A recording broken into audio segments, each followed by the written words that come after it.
Tonight, it was what we kind of labeled for ourselves internally a brotherhood game, where we wanted to really demonstrate, especially for all the new players that were going to get extended playing time, you know, how much we are in for them. So we're disappointed that we didn't get the results that we wanted.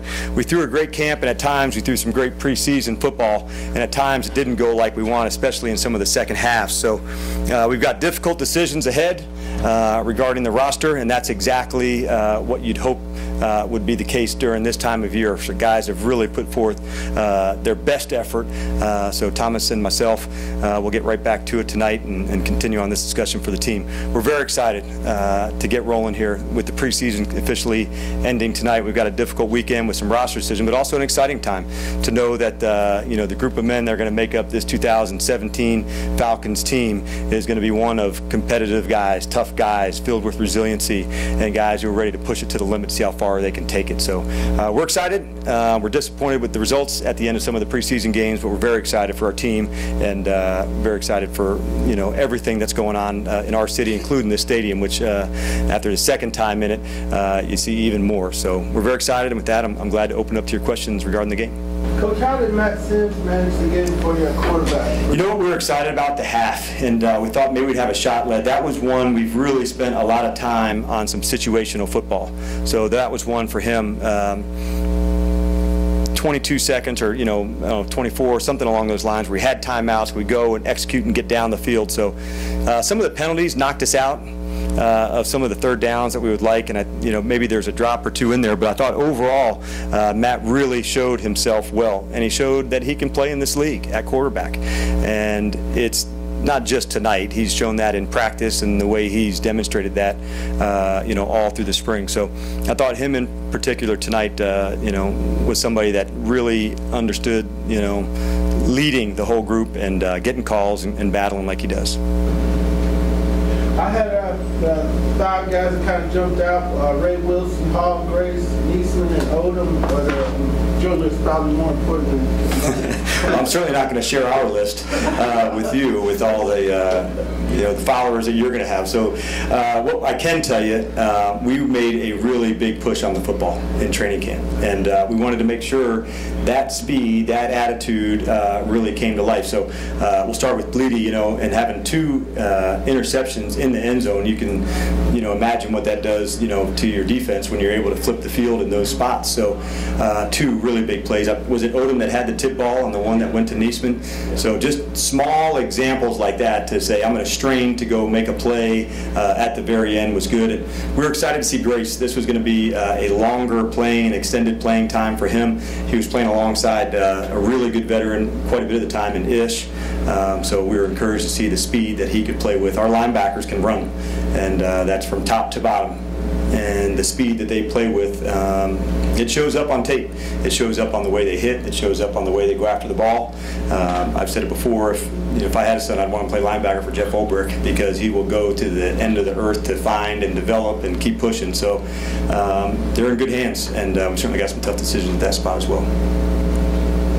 How does Schweitzer and Garland look, and where does that competition stand? You know, we'll sit down over the weekend and kind of make our final push as we're heading into, you know, next week and into Monday. But I thought both guys really threw a very good camp, and we had great assessments, and we wanted to take it all the way through, including tonight, where we both played them at center and guard, and that was really by design. And as we head into next week, you know, we pretty much have our decision down, and you could see both of them playing. That's the, you know, how close this was. So we're excited. We're very fortunate that we've got two guys of that caliber that can play all three inside spots. That's pretty rare in our league to have men like that can play both center, guard, right side, left side, and because of the training they've done, they're equipped to do that. With a lot more cuts now happening after the fourth preseason game, how does that change things for you and Thomas? Well, number one, we're in favor of the rule, and it allows more playing time for more players, and I think that's a good thing for our league. It gets more exposure, more looks, more evaluations, and really more opportunity. Did it one game, two game, and maybe then the third, I wouldn't have had that opportunity, and now that I do, they really went for it. As far as the process goes, Thomas and his group, they certainly have that nailed, and it'll stay similar to what it's been through the past over the next few days. So there's certainly some strategy behind that of when and who and where, but we still got some evaluating to do tonight, tomorrow, and into Saturday as well. Coach, I know you're disappointed with the outcome of some of the games preseason, but what would you say were the 1 or 2 things that you were the most proud about or most excited about looking at this team? The speed on all 3 phases jumps out, and I noticed that way back in training camp when we had maybe our first or second day. I said, this feels different, and the speed, the energy that we were playing with, we took that to a new spot. And adding more speed, but also knowing our assignments better years 2 or 3 into the system allowed us to play at a faster level in all 3 phases. So that was, to me, one of the most noticeable differences.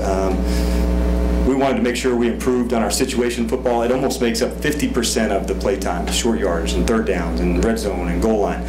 So we wanted to emphasize that as hard as we could. That part, we're a better team today than we were last year at that. So we want to make that an emphasis. I think we're better, our mindset for the ball. Defensively, that comes with the speed, but offensively and special teams as well. So we know we have plenty to do. Now it's about finding roles and how to utilize the players in the very best way, and it's one of the parts of coaching that I enjoy the most. Not all the players are alike. How do you feature this receiver, this pass rusher, this linebacker, who's used on special teams in what way? And now that roster goes from really wide to a very narrow group, and then even more narrow on game day, it's one of the roles of coaching that I enjoy the most, to say, if he's active, this is how he'd play. And if we're going to give you a jersey on game day, you're going to have a role in the game for sure.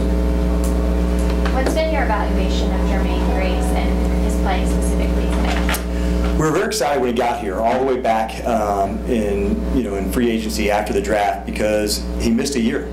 And we remembered his speed, and we evaluated him from a year prior on his college tape. And so he was really trying to go for it in the biggest way. So from way back in May to tonight, I felt a guy who was really going for it every chance. And that's really all we asked, to say, can you show us what the best version of you looks like? So he had a strain, he missed a game. So we saw him at, down in Miami. They missed the second one and then got a little bit last week and extended here. Now that we're finally seeing him healthy again, he fits in at what we do at linebacker and on special teams well. So we're excited about what we think he can develop into. And has Odom's play through the preseason surprised you at all? It hasn't surprised us. We thought for sure Chris was somebody that was not what we'll call a tweener, but our defensive end, a guy who's between 265 and probably 285 pounds. They got to be strong enough to play the run, but have enough quickness to play the pass. Shelby plays it, Upshaw plays it, Odom plays it. Where they got to be stout enough inside. So it's a little bit of a rare guy. How do we feature a guy like Chris? So he's definitely improving, and for him, he's in the same boat from May into training camp and continuing to push it as hard as he can. So it is a role that I really enjoy as teacher, and that's what's really happening with all these rookies. The learning that they're doing, they're making big jumps and really fast. From OTAs, they got better, to training camp, they got better, from the first game to tonight's game. So can they play in the style and do it with the details? I would say some of them aren't there yet, but that's why we practice and why we help develop them, where some guys need more time to develop and other guys are ready quicker. So not everybody's at the same stage. So that's for us to figure out and see what they need to be at their best. All right, you guys have a great night.